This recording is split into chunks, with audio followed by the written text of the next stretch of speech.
નમસ્કાર મિત્રો, chemistry chapter number 3 standard 12. ગયા વખતે આ ચેપ્ટરમાં આપણે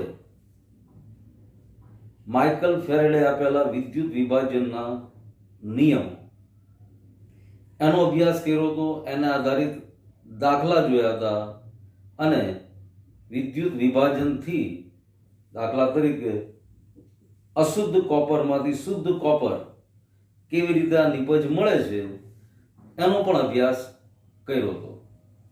હવે આ જ વસ્તુમાં આગળ ચાલીએ તો આજે વિદ્યુત વિભાજનની નિપજો એના ઉપર સ્ટડી કરીએ છીએ આપણે. ઉદાહરણ તરીકે સોડિયમ ક્લોરાઇડ વિદ્યુત વિભાજ્ય છે, તો આ સોડિયમ ક્લોરાઇડનું પીગલિત દ્રાવણ બનાવવામાં આવે અને એમાંથી વિદ્યુત પસાર કરવામાં આવે તો એનોડ ઉપર અને કેથોડ ઉપર કઈ કઈ નિપજો પ્રાપ્ય બને છે. હવે આ જ NaCl નું જલીય દ્રાવણ બનાવવામાં આવે તો એનાથી કઈ કઈ નિપજો એનોડ અને કેથોડ ઉપર મળે છે. આ સ્ટડી આપણે કરવાનું છે. જો બંનેમાં અલગ અલગ નિપજો મળશે અને શા માટે અલગ અલગ નિપજો મળશે, તો સૌથી પહેલા વિદ્યુત વિભાજનથી મળતી નિપજોનો આધાર શેની ઉપર આધાર છે, જે નિપજો મળવાની છે એનો આધાર કઈ કઈ બાબતો ઉપર છે, તો એ બાબતોની પહેલા ચર્ચા કરીએ છીએ અને પછી સોડિયમ ક્લોરાઇડના વિદ્યુત વિભાજનનો અભ્યાસ કરીએ છીએ. તો સૌથી પહેલા વિદ્યુત વિભાજનથી જે નિપજો મળવાની છે એ સામાન્ય રીતે 4 બાબતો ઉપર આધારિત છે. સૌથી પહેલી વસ્તુ વિદ્યુત વિભાજ્યના સ્વભાવ અથવા પ્રકૃતિ ઉપર. કયા પ્રકારનો વિદ્યુત વિભાજ્ય વાપરવામાં આવ્યો છે? પ્રબળ વિદ્યુત વિભાજ્ય છે, નિર્બળ વિદ્યુત વિભાજ્ય છે. હવે સપોઝ પ્રબળ વિદ્યુત વિભાજ્ય છે તો એનું પીગલિત દ્રાવણ છે કે એનું જલીય દ્રાવણ છે. આવી અલગ અલગ બાબતો ઉપર નિપજોનો આધાર હોય છે. બીજું વિદ્યુત ધ્રુવોની પ્રકૃતિ ઉપર.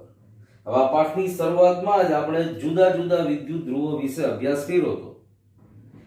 અમુક વિદ્યુત વિભાજન કોષમાં સક્રિય વિદ્યુત ધ્રુવ હોય, અમુકમાં નિષ્ક્રિય વિદ્યુત ધ્રુવ હોય. તો પહેલા તો વિદ્યુત ધ્રુવના પ્રકાર ઉપર ફરીવાર જોઈએ. સક્રિય વિદ્યુત ધ્રુવ અથવા નિષ્ક્રિય વિદ્યુત ધ્રુવ.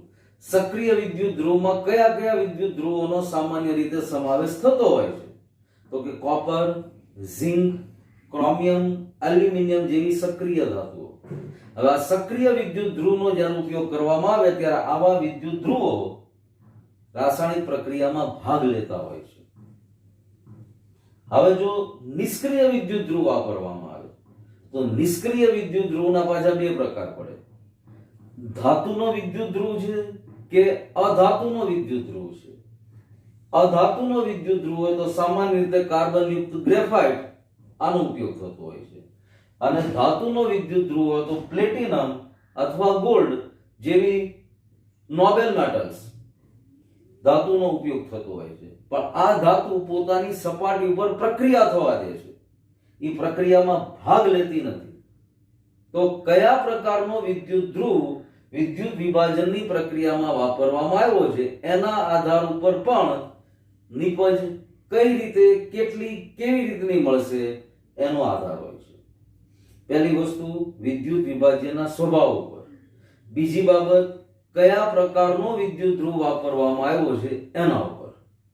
ત્રીજી અગત્યની બાબત વિદ્યુત વિભાજન કોષમાં હાજર રહેલ રિડક્શન કરતા કે ઓક્સિડેશન કરતાની સાંદ્રતા અથવા એની સ્પીસીઝ ઉપર. રિડક્શન કરતા કોણ છે, ઓક્સિડેશન કરતા કોણ છે, એની સ્પીસીઝ અથવા એની સાંદ્રતા કેટલા પ્રમાણની છે એની ઉપર પણ નિપજોનો આધાર હોય છે. અને ચોથી બાબત પ્રમાણિત વિદ્યુત ધ્રુવ પોટેન્શિયલ ઉપર. આમાં એવું થાય કે ઘણા પ્રકરણો એવા છે કે ધીમા વોલ્ટેજે શક્ય નથી બનતા. પ્રક્રમો બને ખરા, શક્ય છે, પણ જો વોલ્ટેજ ધીમા રાખો તો પૂરતી પ્રક્રિયા ન થાય અને પ્રક્રમો શક્ય ન બને. હવે વધારે વોલ્ટેજ આપી દેવામાં આવે તો પાછા મુશ્કેલ બની જાય. તો આ બાબત પણ વિદ્યુત વિભાજનની નિપજ ઉપર આધાર રાખતી બાબત છે. તો આમ 4 બાબત. સૌથી પહેલા વિદ્યુત વિભાજનની પ્રકૃતિ અથવા સ્વભાવ. બીજી વસ્તુ કયા પ્રકારનો વિદ્યુત ધ્રુવ છે. ત્રીજી બાબત, ઓક્સિડેશન કરતા રિડક્શન કરતા કોણ અને કેવી સ્પીસીસ ધરાવે છે. અને ચોથું, પ્રમાણિત વિદ્યુત ધ્રુવ પોટેન્શિયલ ઉપર.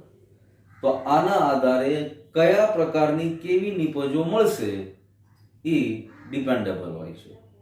તો આ અભ્યાસ કર્યા પછી હવે NaCl પીગલિત દ્રાવણ NaCl નું લેવામાં આવે તો એનોડ અને કેથોડ ઉપર કઈ કઈ નિપજો, કોનું ઓક્સિડેશન કોનું રિડક્શન એ સૌથી પહેલા સમજીએ અને પછી NaCl ના જલીય દ્રાવણ.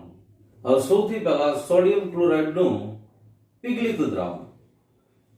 NaCl નું પીગલિત દ્રાવણ લઈ અને એનું વિદ્યુત વિભાજન કરવામાં આવે તો કઈ કઈ નિપજો પ્રાપ્ય બને છે, એનોડ ઉપર કેવી પ્રક્રિયા થાય છે, કેથોડ ઉપર કેવી પ્રક્રિયા થાય છે એ સમજીએ. તો NaCl નું પીગલિત દ્રાવણ મતલબ સોડિયમ ક્લોરાઇડ ને પીગલિત અવસ્થામાં લાવી એનું દ્રાવણ પાણીનું એક પણ ટીપું નાખવામાં આવતું નથી. સોડિયમ ક્લોરાઇડ ને પીગલિત અવસ્થામાં લઈ આવવાનું. ઘન સોડિયમ ક્લોરાઇડ ને પીગલિત અવસ્થામાં લાવી અને એનું વિદ્યુત વિભાજન કરવાનું છે. આ પહેલા બરાબર ધ્યાનમાં રાખવાનું. તો આવા પીગલિત સોડિયમ ક્લોરાઇડ નું વિદ્યુત વિભાજન કરવામાં આવે તો બે નિપજો પ્રાપ્ય બને, એક સોડિયમ ધાતુ અને બીજો ક્લોરીન વાયુ. કારણ પીગલિત NaCl માં Na+ ધન આયન અને Cl- ઋણ આયન બે જ તત્વો રહેલા છે, સોડિયમ અને ક્લોરીન. ત્રીજી કોઈ વસ્તુ અંદર છે જ નહીં. તો પ્રાપ્ય નિપજો સોડિયમ અને ક્લોરીન. કેથોડ ઉપર સોડિયમ ધાતુ પ્રાપ્ય બનશે, એનોડ ઉપર Cl2 વાયુ બનશે. હવે એનોડની પ્રક્રિયા જોઈએ તો એનોડ ઉપર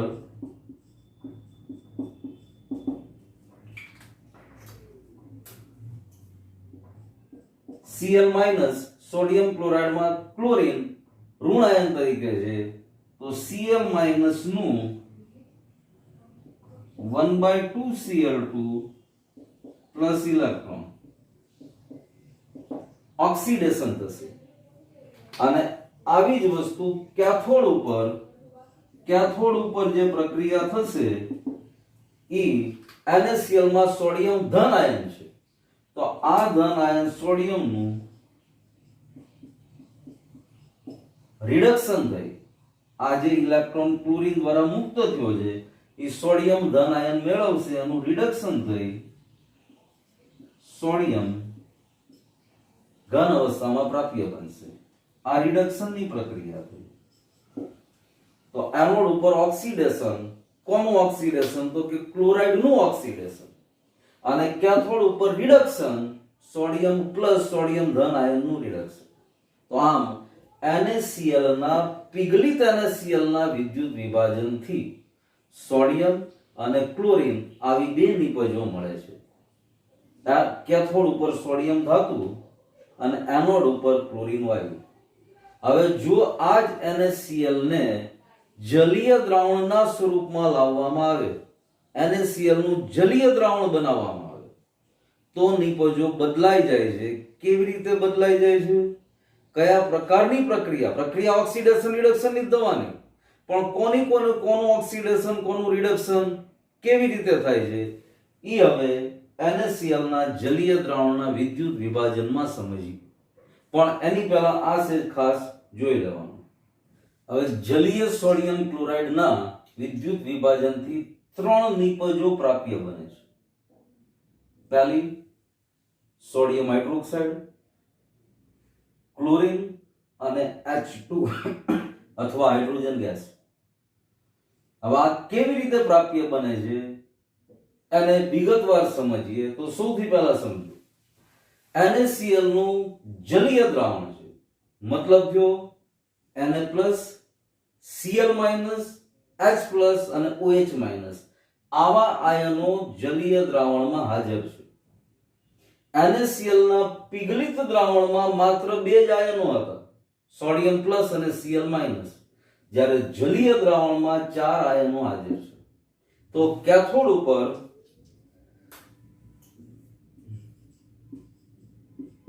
Na plus electron gives Na solid અને આના પોટેન્શિયલ નું મૂલ્ય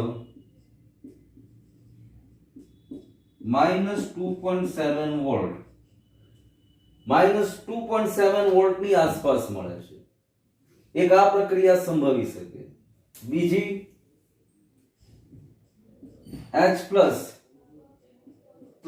electron gives 1/2 H2 gaseous form અને આના પોટેન્શિયલ નું મૂલ્ય 0.0 વોલ્ટ. ઉપરાંત અહીંયા પાણી છે તો H2O આનું પણ વિયોજન થઈ અને H plus OH minus આવું બનવું જોઈએ. હવે આ બે પ્રક્રિયામાં તમે જુઓ તો આના પોટેન્શિયલનું મૂલ્ય વધારે છે, પરિણામે આ પ્રક્રિયા અંદર શક્ય બનતી હોય. આ અને પાણીનું વિયોજન તો ખરેખર કેથોડ ઉપર થતી પ્રક્રિયા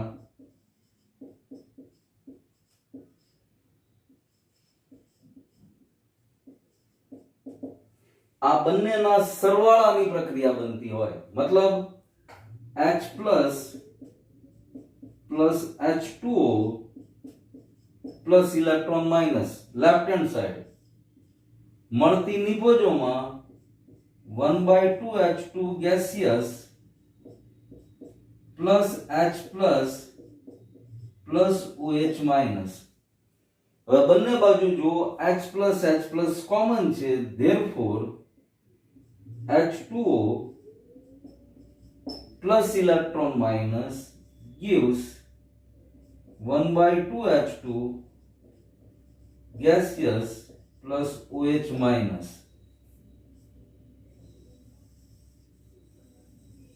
તો ખરેખર કેથોડ ઉપર આવી પ્રક્રિયા થતી હોવી જોઈએ.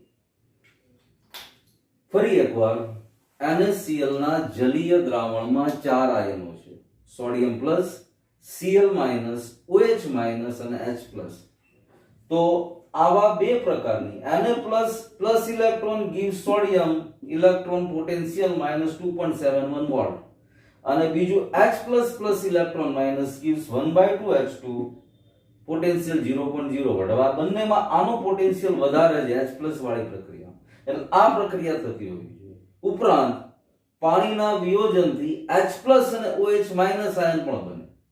તો સમગ્ર પ્રક્રિયા કેથોડ ઉપર સમજવામાં આવે અથવા ગણવામાં આવે તો આ બંનેનો સરવાળો અને પરિણામે કેથોડ ઉપર થતી મૂળ પ્રક્રિયા H2O plus electron minus gives 1/2 H2 plus OH minus. હવે આ પ્રક્રિયા બેલેન્સ છે, જોઈ લો. બે હાઇડ્રોજન H ડાબી બાજુ એક વીજભાર માઇનસ, જમણી બાજુ પણ વીજભાર માઇનસ અને ઓક્સિજનનો એક પરમાણુ, ઓક્સિજનનો એક પરમાણુ. તો આ કેથોડ ઉપરની પ્રક્રિયા થઈ. હવે એનોડ ઉપર કેવી પ્રક્રિયા થતી હોય એ સમજીએ. કેથોડ ઉપરની પ્રક્રિયા સમજ્યા પછી હવે એનોડ ઉપર થતી પ્રક્રિયા. તો એનોડ ઉપર Cl minus gives 1/2 Cl2 plus electron.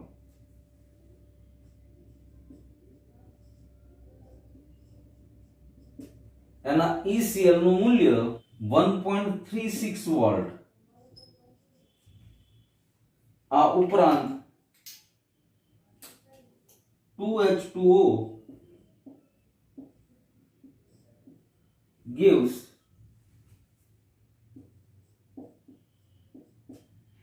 4H plus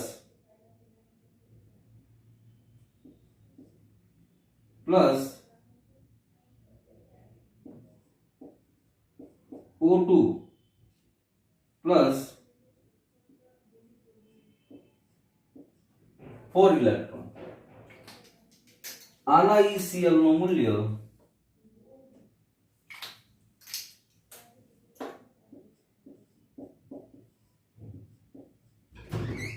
is equal to 1.23 volt. તો આવી પ્રક્રિયાઓ એનોડ ઉપર થતી હોવી જોઈએ. અહીં H2O વાળી પ્રક્રિયાના પોટેન્શિયલનું મૂલ્ય નીચું છે.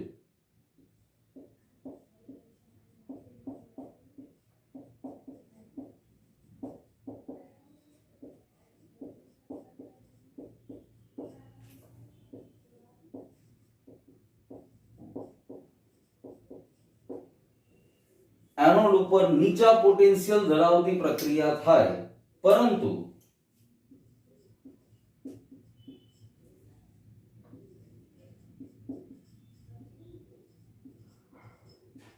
ઓક્સિજનનો પોટેન્શિયલ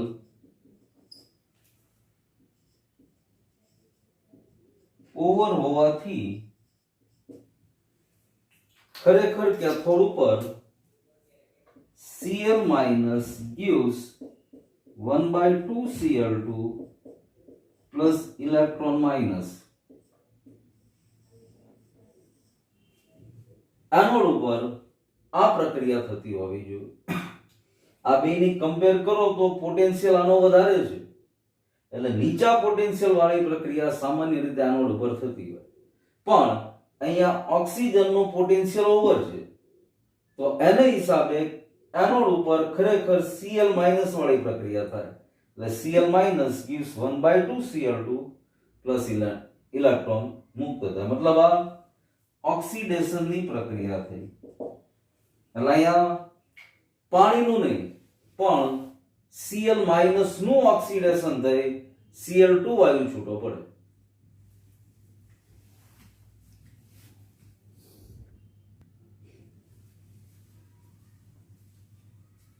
એટલે આમ બરાબર જો તો આ એનોડ ઉપરની પ્રક્રિયા થઈ અને કેથોડ ઉપરની પ્રક્રિયા હમણાં જ આપણે લખી હતી. તો આમ કુલ એકંદર પ્રક્રિયા તપાસવામાં આવે અથવા સમગ્ર પ્રક્રિયાને સમજીએ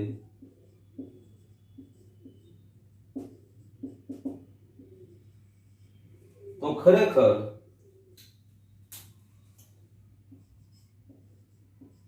NaCl plus H2O gives Na plus aqueous plus OH minus aqueous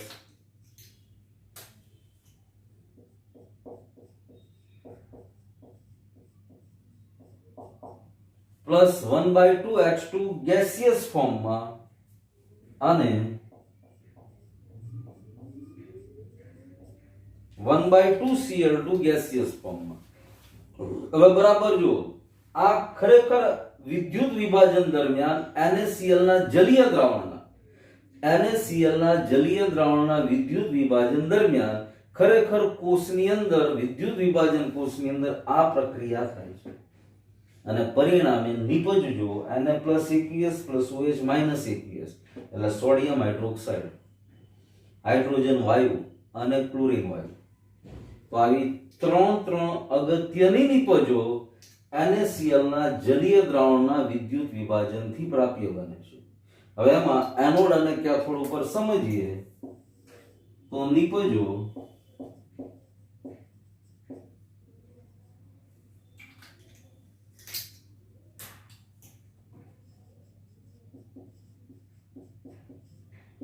anode ઉપર અને કેથોડ ઉપર. તો એનોડ ઉપર Cl2 વાયુ અથવા Cl2 ગેસ અને કેથોડ ઉપર H2 વાયુ અને NaOH. હવે થોડુંક યાદ આવતું હોય તો અગાઉ 11મા ધોરણમાં સોડિયમ હાઇડ્રોક્સાઇડ બનાવવાની પદ્ધતિ S બ્લોકના તત્વો આપણે ભણતા હતા, S વિભાગના તત્વો. એમાં સોડિયમ હાઇડ્રોક્સાઇડની બનાવટ એમાં આખી પ્રક્રિયા હતી. NaCl ના જલીય દ્રાવણના વિદ્યુત વિભાજનથી સોડિયમ હાઇડ્રોક્સાઇડ સહેલાઈથી બનાવી શકાય છે.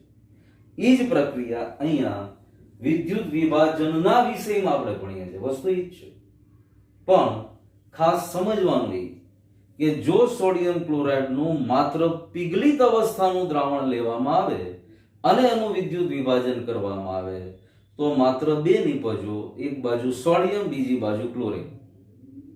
પણ જો NaCl નું જલીય દ્રાવણ લેવામાં આવે અને એનું વિદ્યુત વિભાજન કરવામાં આવે તો ત્રણ નિપજો, એક એનોડ ઉપર ક્લોરીન ગેસ અથવા ક્લોરીન વાયુ અને કેથોડ ઉપર હાઇડ્રોજન વાયુ, ઉપરાંત સોડિયમ હાઇડ્રોક્સાઇડ જેવો અગત્યનો બેઝ અથવા અગત્યનો ઇન્ડસ્ટ્રીયલ પદાર્થ જેને કોસ્ટિક સોડા તરીકે ઓળખાય છે, એવું ભણી ગયા હતા આપણે.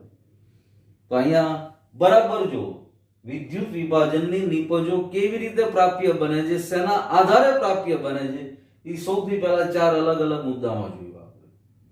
પછી પીગલિત NaCl ના વિદ્યુત વિભાજનથી કઈ કઈ નિપજો અને NaCl ના જલીય દ્રાવણના વિદ્યુત વિભાજનથી કઈ કઈ નિપજો મળે એ જોયું. હવે વિદ્યુત વિભાજનની ઉપયોગિતા સમજીએ એની પહેલા આને રિલેટેડ બીજા એક કે બે મુદ્દાનો પણ સ્ટડી કરીએ. પણ એની પહેલા આ એનોડ અને કેથોડ ઉપર થતી પ્રક્રિયા, કુલ અથવા સમગ્ર પ્રક્રિયા અને કઈ કઈ નિપજો પ્રાપ્ય બને છે આ બરાબર લખી લેવાનું અને બે ત્રણ વાર પ્રેક્ટિસ કરી લેવાની. આવા બધા પ્રશ્નોમાં જ્યાં જ્યાં રાસાયણિક પ્રક્રિયા આવતી હોય એ પ્રક્રિયા જ મહત્વની હોય. પ્રક્રિયાને બરાબર લખી શકો ભૂલ વગર તો માર્ક મેળવવામાં તકલીફ ન પડે. શબ્દોની અરે જાજી માથાકૂટ નથી, પણ એનોડ ઉપર કઈ પ્રક્રિયા, બે બાજુ સમીકરણ સમતુલિત છે કે કેમ, કેથોડ ઉપર કઈ પ્રક્રિયા અને સમગ્ર પ્રક્રિયા કઈ થાય, આ ખાસ ધ્યાનમાં રાખવાનું. તો હવે આને રિલેટેડ બીજા એક કે બે મુદ્દાની ચર્ચા કરીએ, પછી વિદ્યુત વિભાજનની ઉપયોગિતા. આમ તો આ બધી ઉપયોગિતા જ છે, પણ હજી વધારે ઉદ્યોગોમાં ક્યાં ક્યાં વિદ્યુત વિભાજન અથવા ઇલેક્ટ્રોલિસિસ ઉપયોગી બની શકે છે એની ચર્ચા કરીએ. આ દાખલો ગણીએ છીએ આપણે. 0.5 એમ્પિયર પ્રવાહ એક ધાત્વિય તારમાંથી 2 કલાક માટે પસાર કરાવવામાં આવે અથવા વહેવડાવવામાં આવે તો તારમાંથી કેટલા ઇલેક્ટ્રોન વહી ગયા હશે અથવા પસાર થઈ ગયા હશે? તો સૌથી પહેલા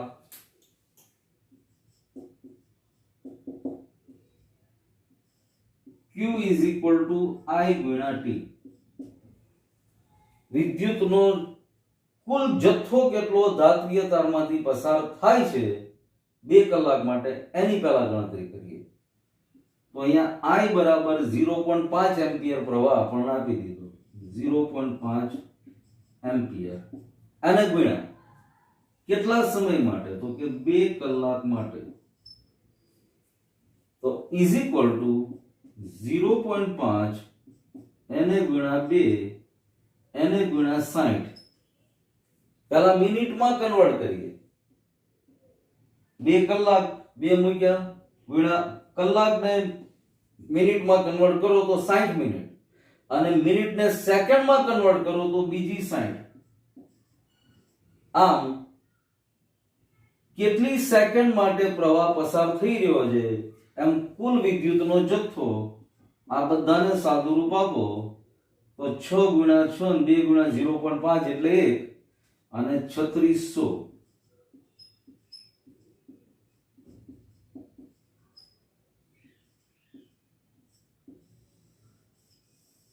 આમ ધાતુમાંથી 3600 કુલમ જેટલો કુલ વિદ્યુતનો જથ્થો પસાર થઈ ગયો. હવે જો 1 ફેરાડે મતલબ 96487 કુલમ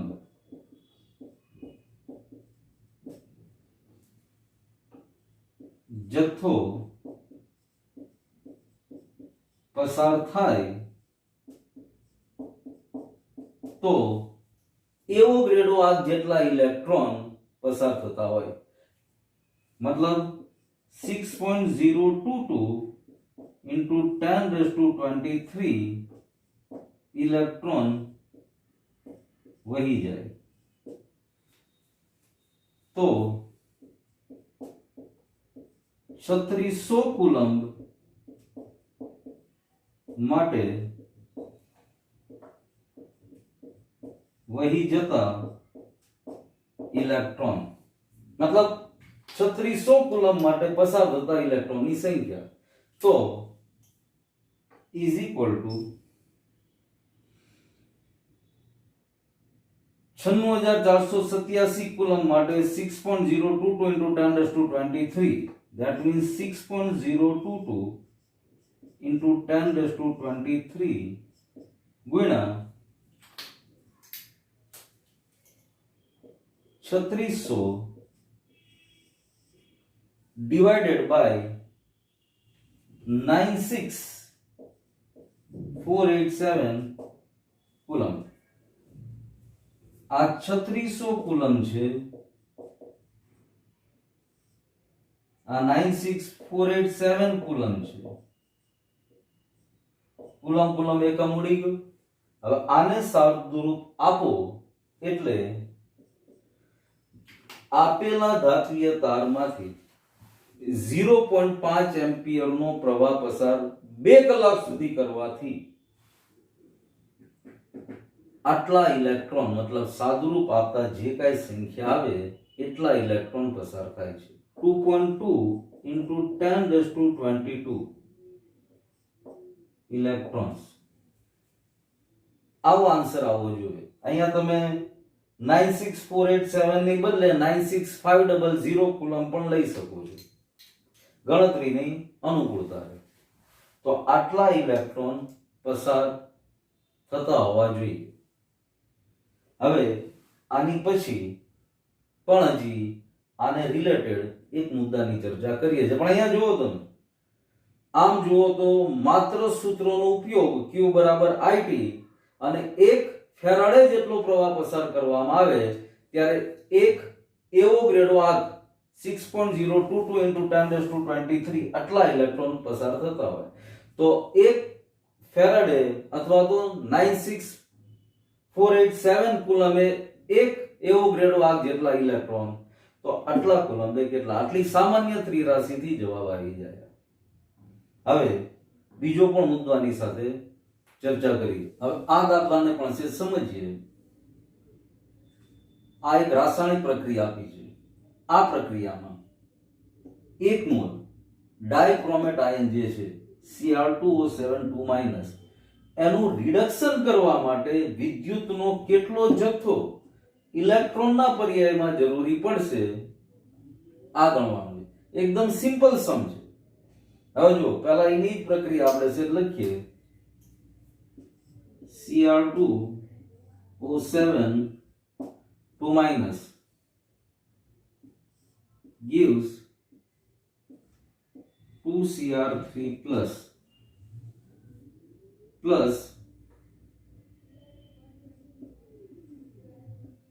6 ઇલેક્ટ્રોન હવે આ ક્રોમિયમ નો ઓક્સિડેશન ગણો તો +6 મળશે અને અહીંયા ક્રોમિયમ નું ઓક્સિડેશન +3 થશે હવે અહીંયા જુઓ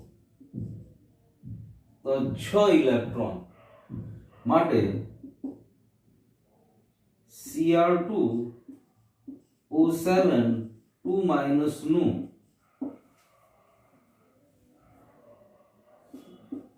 એક મોલ રિડક્શન કરવા માટે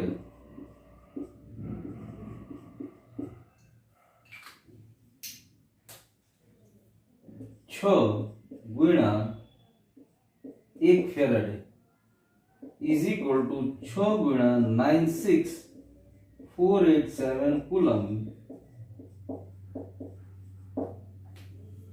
આટલો જથ્થો ઇલેક્ટ્રોનના પર્યાયમાં જરૂરી બને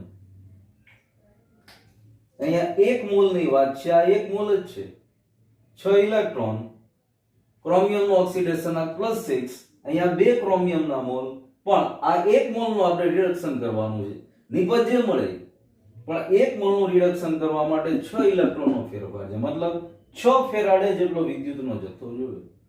તો 6 ગુણ્યા 96487 અથવા 96500 આના ગુણાકારનો જે જવાબ આવે એટલો વિદ્યુતનો જથ્થો જરૂરી બને.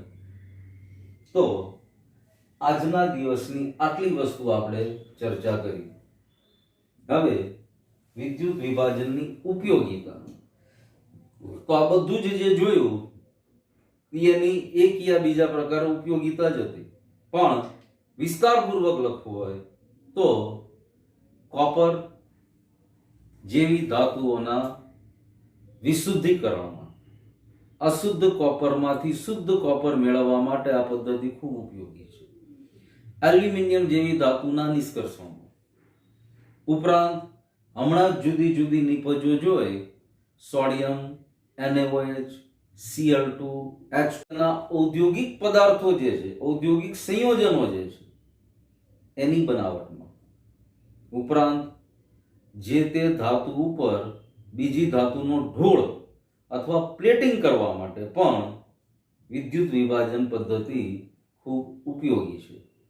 તો આ બધાના ઉપયોગો અથવા મહત્વ છે. તો આજે વિદ્યુત વિભાજનની નિપજો વિશે આપણે ચર્ચા કરી.